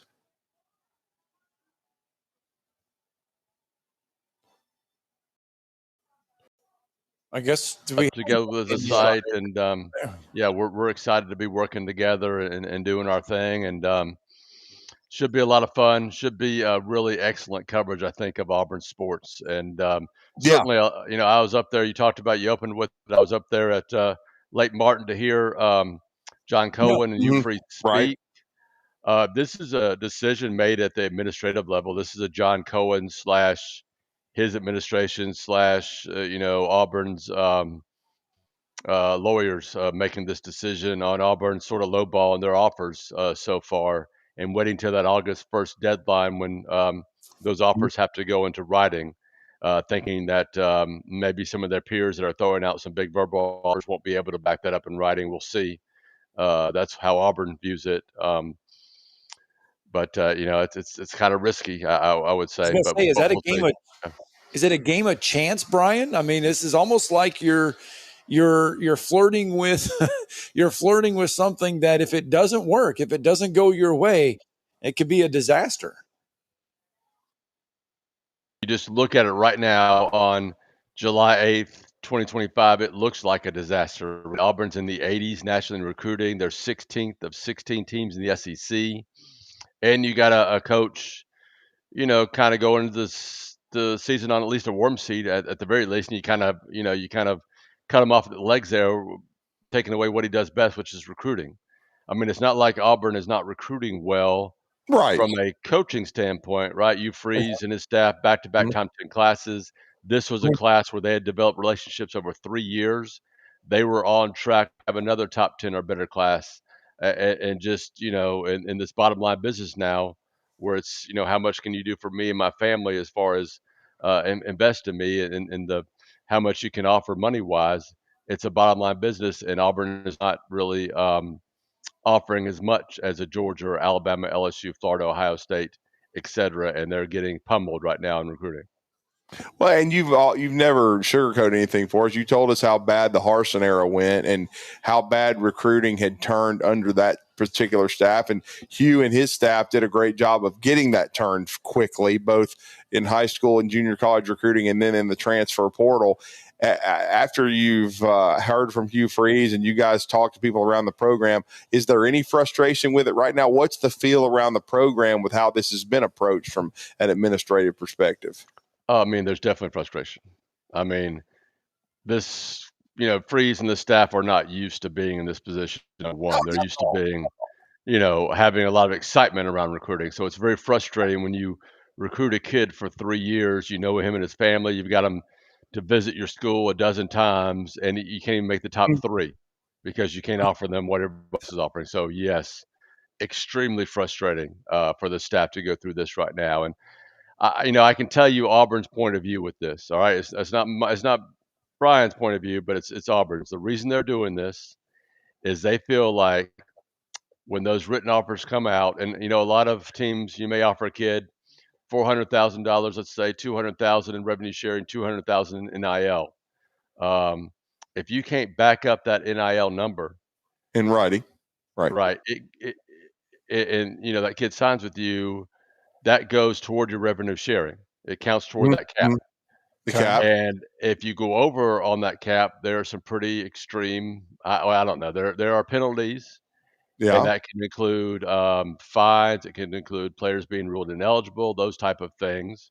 Interesting. And that's what Auburn is concerned about. The NIL portion of the revenue sharing, and whether people are overestimating what the NIL Go group is going to approve as far as the length and amount of that. So we'll see if Auburn is right or not on that. Okay, I don't know if they're right or wrong, but it is a very, very risky move to be such an outlier. I don't know of any other schools in Auburn's position, a Power 4 school that are taking the same approach. Maybe there's some out there I'm just not aware of, but I don't know of any at the moment. So, Brian, I mean, how August 1st rolls around and let's say, I mean, if Auburn is not able to get any, do they have any feet in the fire as far as recruits go? I mean, are they close to getting any on the horizon between now and August 1st? Or is this just one of these things where they are literally just waiting until August 1st to hopefully get something? They could grab a couple guys, Jaquez Wilkes, the edge, outside linebacker from Wadley, probably commit here in the next few weeks, I would think. Auburn probably the team to beat there. There's a linebacker from Georgia. I cannot remember his name off the top of my head. Got a cool nickname. But he's another guy Auburn's in decent shape for. We'll see. But I think it's August 1st for Auburn. And I don't think August 1st is going to be a magic number either, because what's happening August 1st is every college is in fall camp. Every recruit is going through preseason practice. There's not a whole lot of recruiting going on at that date. So really, I think it's going to, roll over into September, October before we see if Auburn's strategy was right or wrong, and if they have to backtrack and start, maybe making these offers that they're not sure they can back up or not, just to get kids to flip or just to land kids and fill out this class. Well, but speaking of the portal, they continue to do well there, though. They add a late addition, Jacoby Mathews, the safety from Texas A&M, and that could be a big piece for Auburn going into fall camp. Played with him for Texas A&M, was excellent as a true freshman. So he knows the defense. He knows Durkin. He's a plug-and-play type. Ran into some trouble, with his grades and maybe with his motivation a little bit. But I think his time in junior college has really, got his mind right. Got him more focused. Understands that you can go from making this money and being a 5-star to a true freshman, stand out to go into some small little junior college somewhere. It can flip fast if you're not fully committed. So I think he's learned a really valuable lesson. He's in Auburn now, and he's got a chance, I think, maybe to win a starting job back there in the secondary safety. And when he's playing at his best, he's a really physical player, hard hitter, and a guy who can cover some ground too. A very athletic kid with some size. And he knows the scheme, as you said, because Durkin was at A&M. a really nice pickup there. I think DJ has done a terrific job rebuilding that defense. Got some definite stars over there as far as their athleticism, especially the back seven. They got some young guys at linebacker, but this unit should be better in year 2 under Durkin. Well, Brian, obviously a week from today, we're going to be in Atlanta, and Auburn is going to be up there at the podiums, and they're going to be talking. And what do you think the expectations? We have expectations for Auburn. We've said numbers on the season. You've got numbers outside of the media inside the state of Alabama. Where do you think Auburn is going to be viewed as this season going into the new year? Well, I have seen Auburn mentioned as a top 25 team somewhere. I'm not sure they'll be officially a top 25 team, but I think they'll be close. I think they need to have a goal of winning at least 8 games, and at the very, very least of having a winning season, and breaking that streak. But they need. The problem I see with Auburn is this first 6 games, right? Yeah. You're at Baylor, which is no walkover, a very explosive offense. Could be certainly could be a trap game. Then you got 2 kind of cupcake home games. Then you go on the road to Oklahoma and Texas A&M, and then you got Georgia at home. I mean, if you're not ready to go, if you're not playing well, you could be 2-4 out of the gate, and that's not a place that Auburn needs to be in, especially with where the recruiting class is right now.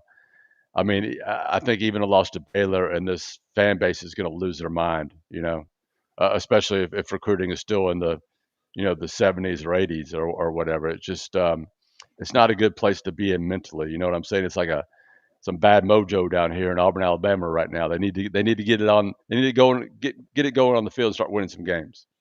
Yeah, I really believe that. I think that this is as an important season opener as I can remember for Auburn, especially considering you're playing a Power 4 opponent and it's on the road. And, they got a win like that a couple years ago in Hugh's first year at Cal, but then they kind of gave it back last year. Cal came to Auburn and won, which I didn't expect to happen. But they need to win this game because David Ron is another coach that's on the hot seat. It's a true road game, at a place Auburn's never played, so I can be familiar with it. And this is a Baylor team that returns a bunch of folks from last year and feels like maybe they could step up and compete in the Big 12. So this is a very, very big game for them, right? They have, college football playoff aspirations. So a win over an SEC team is always a really positive in that. So this is going to be really, really tough. Auburn needs to show up and play well. And I just think move the ball offensively, right? Hugh Freeze was brought here to recruit. He was brought here to run a high-powered offense, and that offense hasn't shown up yet. And this is year 3, and it really needs to. Well, and then I know you got a chance to hear from Stephen Pearl as well. And speaking of mojo, though, the mojo is completely flipped in men's basketball. There's a ton of excitement. I was on campus earlier this summer at Auburn, and their team camp was weird with no Chad Pruitt. I will say that, okay, because he's a great guy. Not seeing Chad Pruitt, who's such a big time piece of that staff, was a little different, but it was still a great camp. And boy, I know there's a lot of excitement for Auburn men's basketball right now. There really is, and there should be. I think Auburn did a great job going out there and filling out the roster with 10 newcomers. They got to hide back, and I think he had an instant impact when he returned after a little time off a couple of weeks ago, and kind of showed that he was going to be the alpha dog there. Be the leader, be the guy that kind of sets the tone for practice and for the way this team works. So I think that's big. I'm not surprised that Hyde is that type of kid. I thought he would be. Just seeing the way he played as a true freshman last year. And we'll see how everybody comes along, right? You got 3 Power 4 transfers, the 2 Keyshawn's and Kevin Overton, who you expect to probably be starters there. And then you got to fill in with some, freshmen or JUCO kids or an international that'll be here probably in another 3 weeks or so, and just see if you can develop those 8 or 9 guys in the rotation. So this team still has a long, long way to go to, compete in the SEC, but it's terrific that these rules were extended where you can have these summer practices and you can really start building your team in June and July, not having to wait until, sometime in October to start doing that. As long as you know the name Keyshawn, I think you'll be able to get half the scoring right, because it's either going to be right. Keyshawn or Keyshawn. Going to get some of the scoring. Yeah. Yep. Well, no doubt about it, and certainly, I think it's it's probably as exciting a time as there is. And by the way, we had a chance to have Denver Jones in studio. He was with us last week, Brian, right before he left for Vegas in the summer league, and it's really cool that he and Chaney Johnson are getting to play together with Cleveland. Perfect, right? And so excited for those guys to get out there and compete and see what they can do. You just never know. It can be a long journey sometimes starting out there, but you never know where that journey ends, whether it's the NBA or somewhere out, in Europe, getting to play and, getting to see all these cool places, right? I'd be thrilled to do something like that back in the day. Of course, Yeah, I could barely dribble and shoot, so it wasn't going to happen. But you know what I'm saying. There's great opportunities for these young men, and I'm excited for them in their future. Well, yeah, and Chaney, from what we understand, I think he's got maybe a two-way deal with Cleveland, because he told us he had 6 workouts and 2 of them were with Cleveland, and he felt like he performed the best for them. So them signing Chaney right after the draft was not a surprise, and it was good to see Denver get his opportunity. It took a few more days, but like I say, he got an invite, and that's all you just need to get your foot in the door. You just don't. So, yep. Now, we appreciate it, and congratulations on the merger with Auburn Sports and, of course, Auburn Live. Let everybody know how to follow you, man. Appreciate it. You can check us out. The site's been rebranded to Auburn Sports. It's On3 and Rivals combining together. We got the bunker moved over. We got all the archives moved over. So we are just rolling it out full steam ahead now. And I want to mention Uncle Keith's Red Sauce. I know you all have enjoyed it. Piggly Wiggly, Publix, Renfro's, statewide, BMAT 15, get you 15% off that order. Give it a try. You will absolutely love it. Yeah, I'm going to have to use that, man. I'm almost out. I really appreciate it, because I had some more this weekend. Okay. Thanks, bud. Hey, I appreciate it. Thank you, guys. All right, let's get a break in. Get out to the phone lines, 256-576-4977 when we return.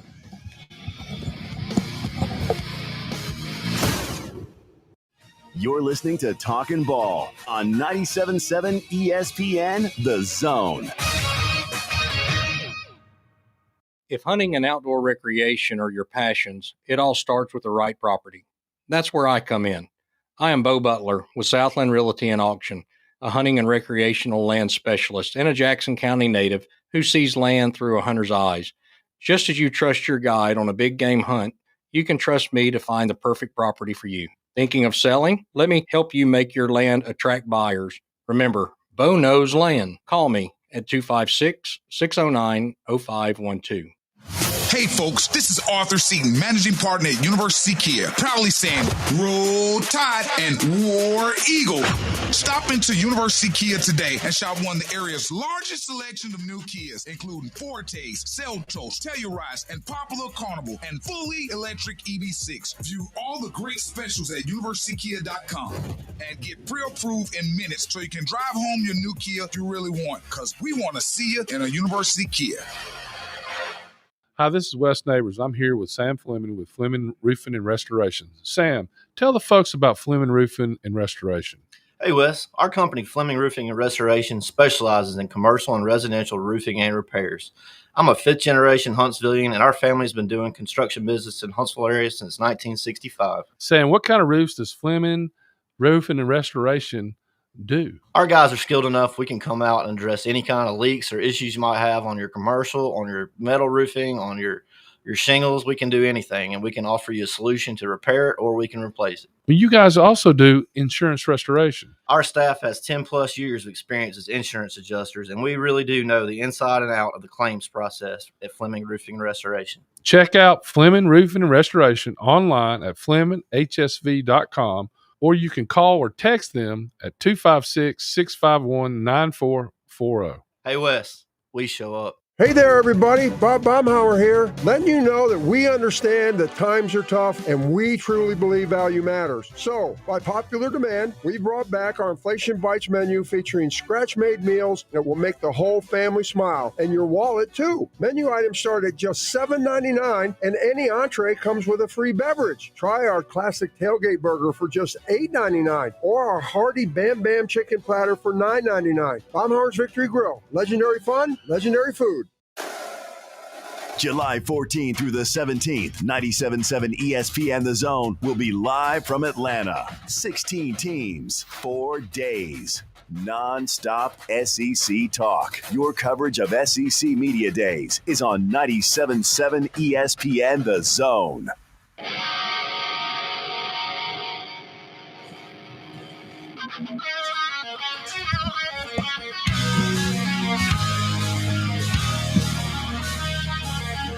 Yeah. 8:21 on a Tuesday morning. I still want to say Monday, but I'm doing good and saying Tuesday. Well, it does. I mean, we're usually here on Mondays. Here on Mondays, and we did not do anything yesterday. And we could have, but we decided not to. We made an executive decision to put our best of on Monday. Yeah. So there you go. All right. Let's go out to the phone lines. Pat from Tuscaloosa is with us. Good Thanks morning, for holding, Pat. We appreciate it, man. Yeah, my buddy. Hey, I got a question this morning because you're going to be on in Tuscaloosa later on, maybe. What I heard that, but I'm not going to be able to call into the show then. That's my question is Caden not being allowed, not given the green light to go on and commit because potentially they still think they have a shot at monetizing? I don't think so. I think not from what I've heard anyway. I think when Taden was, crystal balled or whatever you want to call it, Fong bombed, when Wilt Fong went ahead and put went ahead and future cast or whatever they call all that stuff now. Yeah. Whenever he projected him to Alabama, I was told it would be 2 to 3 weeks. I didn't think it would be right away. Now, when Hayes Fawcett put a elephant emoji up the other day on Thursday, I thought maybe he was going to go public that day, or Wilson Zerier. We didn't really get a chance to talk to Bryan about that, Bryan Mathews, because there was a lot going on with the ambush tour that he covered last week for Auburn. But again, I thought it might be one of those two guys, because you never know. But I think what he was doing was he was just previewing what was going to happen on Friday and Saturday, which Alabama picked up those 2 big-time commits back-to-back. And so that's what it was. But I still think very likely, until you hear otherwise, that Taden is the guy that will be the next QB, because Ponitowski, there's so much baseball involved with that. And so to me, him throwing high 90s, I still think baseball is very likely his future. So if you take a second QB and you need it, and you feel like you need one from a numbers standpoint, and you may not get him because of the MLB draft, that's quite a risk to take. And especially Bryan Mathews brought up a good point. And with August 1st coming up, and it has to be part of your revenue share, because everybody, quote unquote, is supposed to have some sort of cap right now. Yes. And quarterbacks, as you know, Pat, are expensive. So I would think Ponitowski, his monetary number is likely going to be above Cowles. Oh, yeah, exactly that. But this is a scenario that I've got, guys, and I see this happening, and a big-time chance of it is that Ty has a year like Washington's quarterback did year before last, and that Mac Michael Penix cannot beat out, that right. Mac can't beat out our phenomenon that's supposed to be coming up. That Keelan Russell. And we're left with one quarterback on scholarship. Would two we count Jet? Yeah. Only two quarterbacks, and we can't have that.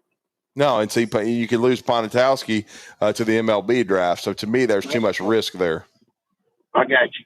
Okay. I just know that 58 touchdowns is 58 touchdowns, or 52, whatever he had last year, was phenomenal numbers. I don't care if he's throwing against air up in Cincinnati, and I don't understand. Cincinnati don't have D-backs like we got in South Florida, but that's still a lot of touchdowns. What do y'all think? Well, I mean, he's a good player. There's no doubt. He has a lot of great tools.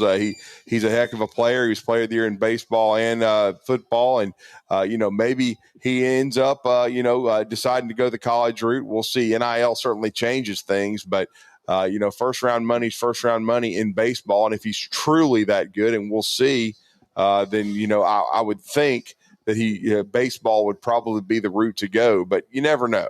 I mean, we'll see. Injuries could also play a point in that if he gets hurt, but he seems to be perfectly healthy right now. But I just think if you're Alabama and if Ty Simpson does have a Mac Jones type year and moves on to the NFL, you're going to need 2 QBs in the class because Austin Mack could also move on because Keelan Russell seems to be the leader in the clubhouse to succeed, Ty Simpson at some point in time. Yep. Yes. Okay. I appreciate it, guys. Hey, have a great interview with Gary, and thank you, sir. Thank you, Pat. Thanks. Let's get Brandon in real fast. Good morning, Brandon.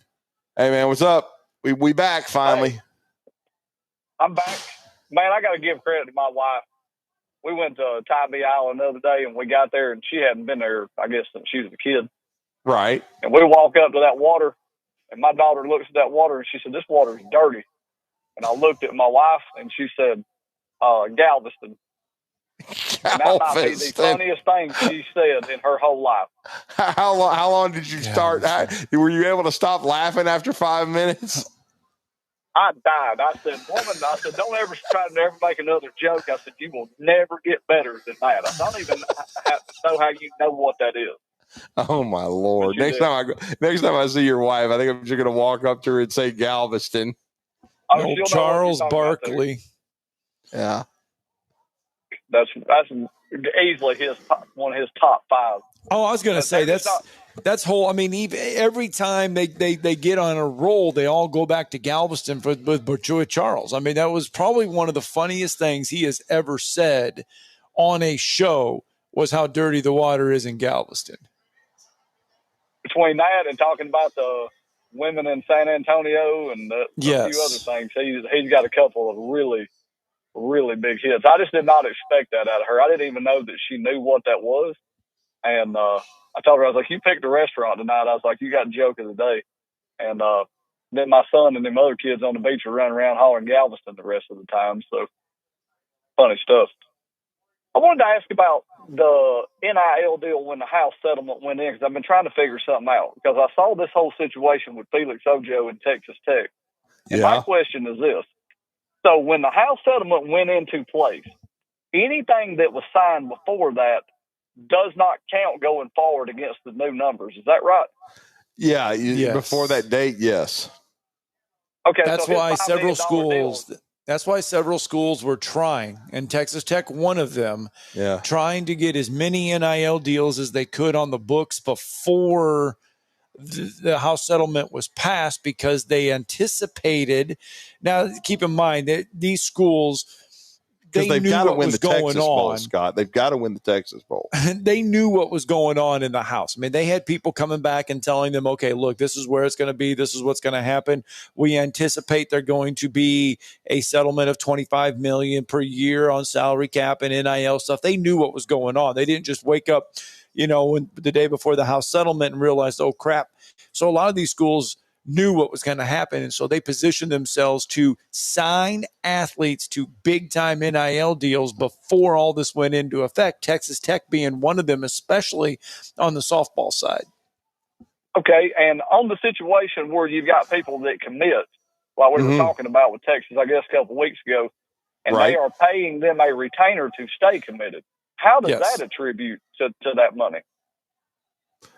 That's a great question. That's sort of the gray area and unknown. That may be one of those ones that needs to that'll get stopped. It's what Bryan Mathews was just talking about with Auburn's lawyers and their concern about that stuff. Now, keep in mind, these coaches, these so-called, I'm going to say general managers now, the one thing we have learned in college sports, and regardless of what happens, these guys always find loopholes somehow, some way. Mm-hmm.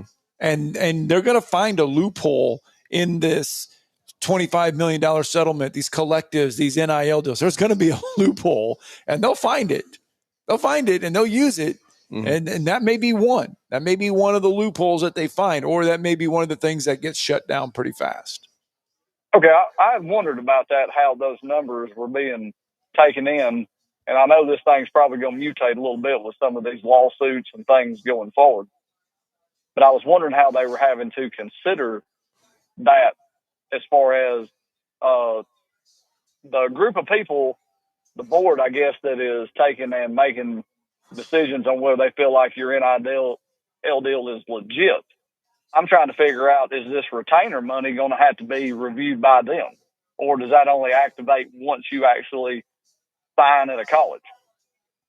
That's another gray area that may be a great question to ask during SEC media days. And when you I know Greg Burns made a few media rounds, but you ask about that because we may not even find out until August 1st with a lot of that stuff. Because see, that's stuff that's still, and maybe that's something that the Auburn lawyers are counting on with some schools. That they'll make those kind of mistakes and things of that nature. But I will say this, I think, and that's why I have such admiration for Bryan Mathews.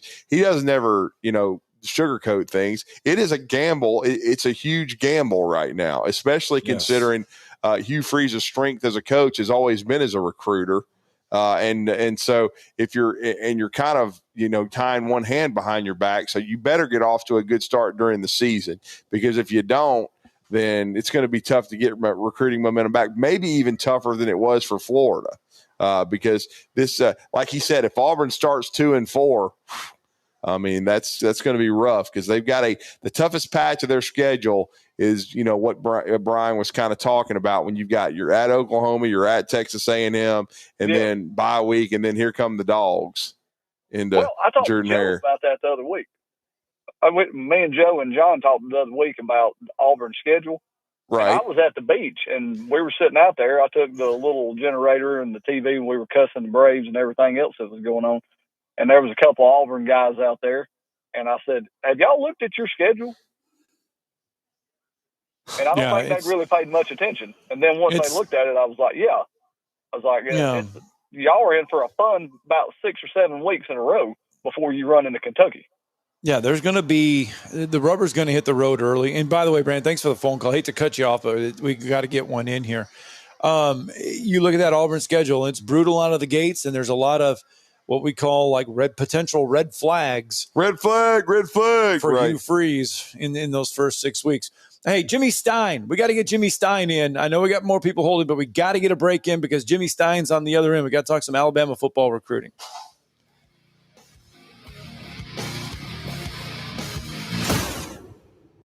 You're listening to Talkin' Ball on 97.7 ESPN The Zone. Your Fox 54 weather brought to you by Tellini's Italiano. I'm Fox 54 meteorologist Emily Owen. A few isolated showers could continue to linger for this Tuesday night. Otherwise, expect to sit under a mostly clear sky with low temperatures falling into the low 70s. Heading into our Wednesday, rain chances increase as well as temperatures. We're going to rise back into the low 90s. Scattered showers and thunderstorms in the forecast. Your Fox 54 weather only on 97.7 ESPN The Zone.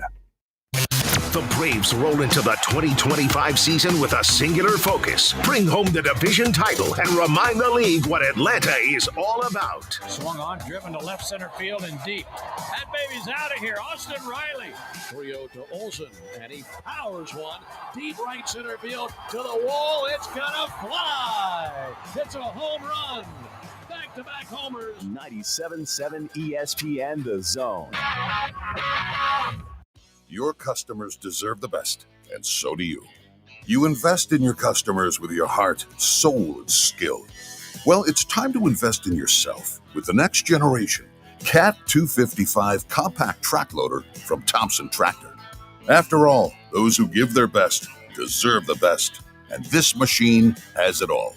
With features that include a more powerful engine, tri-axle truck loading capabilities, a spacious cab, and a smooth ride for all-day comfort.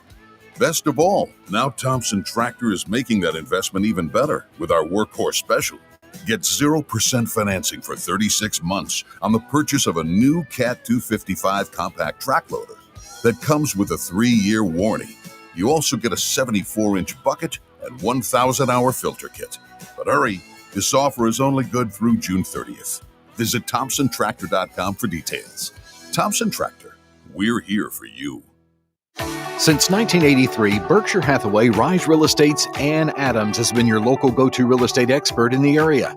As a buyer, you can trust Ann's in-depth knowledge of the local housing market to narrow available properties down to those you'll be interested in, saving you time when shopping for a new home. When you're ready to sell, Ann's expert negotiation skills will ensure you get a fair price and hassle-free experience. Call Ann Adams today at 256-337-2625 or email annadamsrise@gmail.com. Forgiveness. Wow, what a word. What a gift. All of us have done things in our lives that we regret. All of us have done things that are disobedient. All of us have sinned and fallen short of the glory of God. Thank God for his forgiveness. Thank God that he separates our sins as far as the east is from the west and remembers them no more. Hey, I'm John Dees, pastor of Cross Point Church, smack dab across the street from the YMCA in Madison. Check us out at cpcfamily.org. Tom Abraham here for my friends at Your Home Window Company. When it comes to replacement windows, exterior doors, or new window screens, Your Home Window is the answer anywhere in Huntsville, Athens, Decatur, or Hartselle. Your Home Window windows and doors are made here in the USA and come with a lifetime warranty. When replacing those old windows or doors, Your Home Window has the solution for you. In-home estimates are always free and financing is available. Learn more at yourhomewindow.com and see clearly with Your Home Window. Visit yourhomewindow.com to make an appointment today. The Atlanta Braves. Swung on and crushed. Deep left field. Kepler going back. Here comes some late night dynamite here at Truist Park. A walk-off home run by Marcell Ozuna. All season long on 97.7 ESPN The Zone. Okay, welcome back. Talking Ball 97.7 ESPN The Zone. Scott Tyson, Drew DeArmond. We've been talking off and on about college football, Bill, because SEC Media Days less than a week away. Monday of next week we'll be in Atlanta at the College Football Hall of Fame. And Alabama has had quite the meteoric rise when it comes to the recruiting rankings. They're not playing with fire. They're just going all out and getting it done. And Kalen DeBoer and company rising up the recruiting rankings. And, you know, it's funny because even Right. and I don't know how you feel about this, but to me, I know Nick Saban, he's on vacation. He's enjoying time at Lake Martin. He's away from everything all right now. He's unplugging, so to speak. But even with Alabama rising up the recruiting rankings, Kalen DeBoer still gets credit, but Nick Saban still has a hand in this. Nick Saban's still doing this. This is still Nick's. You mean he's not coming out of retirement? Yeah, but I mean, it's so funny to listen to the narrative that before, Kalen DeBoer cannot recruit in the South. And then it went to, well, Kalen DeBoer can recruit because last year's class was good. This year's class is even, it's great as well. Oh, but guess what? Nick Saban still has a hand in getting this done. Well, it certainly you've got to give a lot of credit to Courtney Morgan, Aaron Hodges, Kalen DeBoer, the entire coaching staff, and what's gone on since maybe really around mid-June at the University of Alabama. And once the visits ended and the plan that they have executed, we are going to talk some Alabama recruiting now with one of our favorites. Of course, you can see him several days a week, at least 5 days, sometimes 6, sometimes 7. And even he and Luke had to do an emergency one for Jariah Edwards, but they were both traveling, had to get it done that night. But you can find the Locked On Bama daily podcast where they give you a lot of reaction, talk a ton of recruiting, and we're going to talk some with Jimmy right now. Jimmy, I hope you had a great 4th of July. Welcome back to the show. How are you? Yeah, sure did, Drew. Scott, thanks for having me back on. Yeah, and we just had a guest or a caller, Pat from Tuscaloosa, wanted to talk about the quarterback situation. He brought up Matt Ponatowski, and then, this was something that I'll freely admit, I just now was alerted by another one of our great callers and a guy I know you know very well, Freddie Kirby, who is one of the pioneers in recruiting, that Matt Ponatowski actually did commit to Kentucky 2 days ago. He was mentioned with Alabama. I think it's well known that they'd like to have 2 quarterbacks in this class because of what could happen with Ty Simpson after this season, even Austin Mack. because they want to have at least 3 on scholarship. You never want to be caught with just one. That would not be a good thing. But it looks like I think all points, everything still points to Taden Cowell being the second quarterback in this class. Ponatowski, you're going to have to deal with the Major League Baseball aspect. And to me, that was too big a chance to take when you get your top guy, of course, your top target in Jet Tamala. But it looks like, and I know you have your ear to the ground, that Taden Cowell, I don't know that he doesn't have an exact date, but we know that on threes, Steve Wiltfong has said Alabama's in a very strong position. But it looks like Cowell will be the guy, the second QB in this class for Alabama. Yeah, that's certainly the guess for now. He's got a difficult decision to make. I mean, he's obviously considering BYU. He's considering Boise State. BYU's quarterback situation has changed. That doesn't have anything to do with Taden, because it's really about this fall. But BYU's quarterback position has been in the news a lot lately. It might be a better situation for him in terms of getting on the field quickly, probably in terms of revenue share and NIL. Maybe BYU and Boise could be attractive. And let's keep in mind that even though BYU and Boise are not in the SEC, not even in the Big Ten, they traditionally have good quarterbacks there. It's not unusual at all for BYU or Boise to feature a prominent quarterback insofar as the NFL draft. So Alabama is a bigger platform. It's certainly more high profile. But he knows he would be coming in as the quote second guy. Right. He knows Keelan Russell signed just in the last class. So I think it's a really difficult decision for him, and that's probably why he hasn't made it quickly. But I know Alabama likes him a ton. They would love for him to be another quarterback in this class. You never know what's going to happen at that position.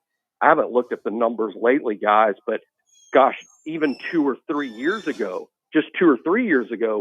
over 50% of Power 4 quarterbacks were transferring at least once in their career. Over 50%. That was 2 or 3 years ago.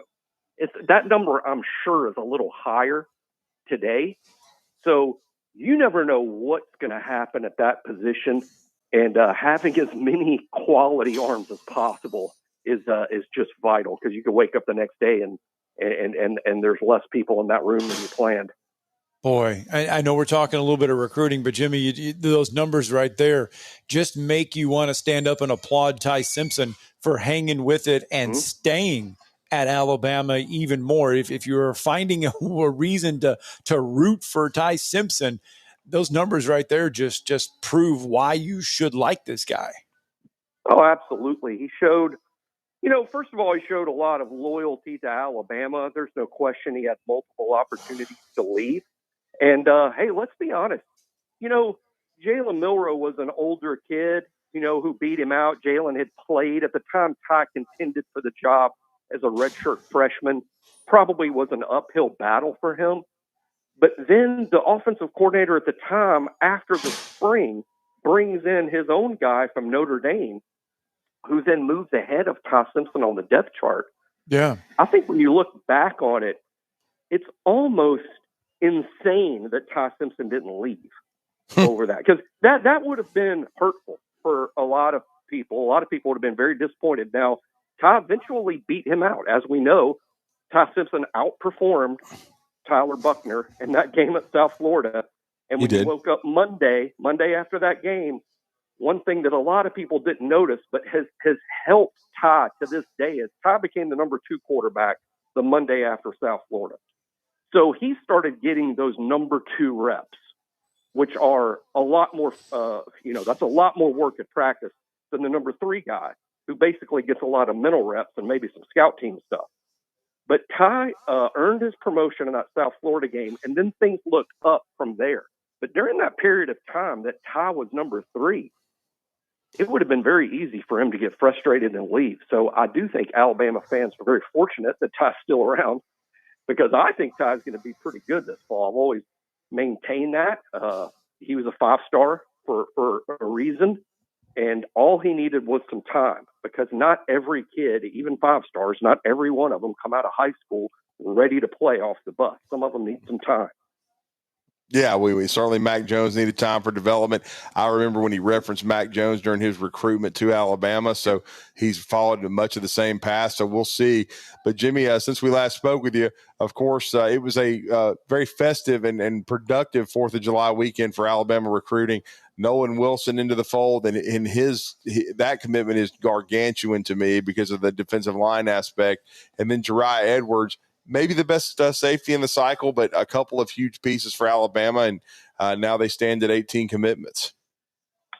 Yeah, those two are big. Nolan Wilson, he's a guy that's probably going to start out at that bandit position. That's where he wants to play. When you watch his high school tape, that's basically what he does. One of the things that struck me about this defensive line group, guys, is all 4 defensive linemen that are committed to them play outside in high school.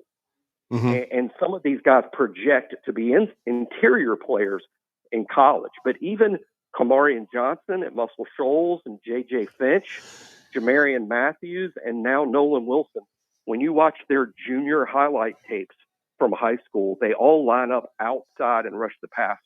Now it's a question of who's going to grow into an interior player. J.J. Finch is already up to 280, for instance. I won't be surprised at all if Kamarian Johnson ends up in the 290 to even 300-pound range. Nolan Wilson could grow too. And if any of these guys fully grow into interior players, you've really got some, because they're clearly great athletes. You can see that on the tape. These are outside pass rushers in high school. If they grow into interior pass rushers in college, sort of exactly what you're looking for in the Quinnen Williams sense, a guy that lines up as a defensive tackle but can still get to the quarterback. That's just invaluable in today's game. It really is, no question. And then Jeriah Edwards, they just continue to stack big-time talent in the secondary, Jimmy. Yeah, Jeriah he's really good. I've kind of been looking back over the Saban years trying to come up with a good comp for Jeriah. It's sort of tough because he's uniquely gifted.